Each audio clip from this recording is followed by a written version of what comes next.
Hello navigators, welcome back. In today's lecture, we are going to talk about the method that we can use to have various source terms in OpenFOAM.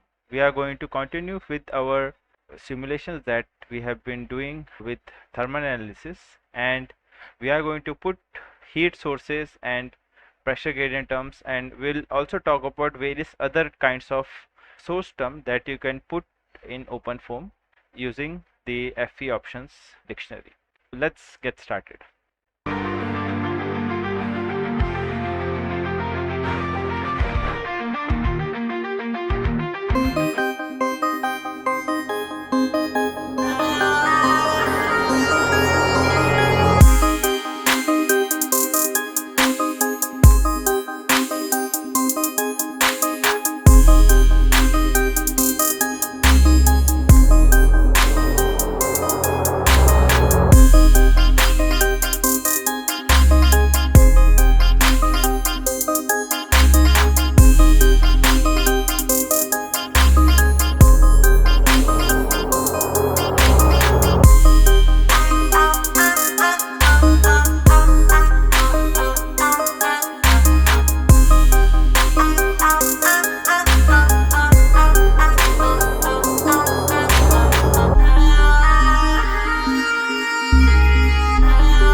Thanks for watching, and if you like the content of our channel, then please like, comment, share and subscribe.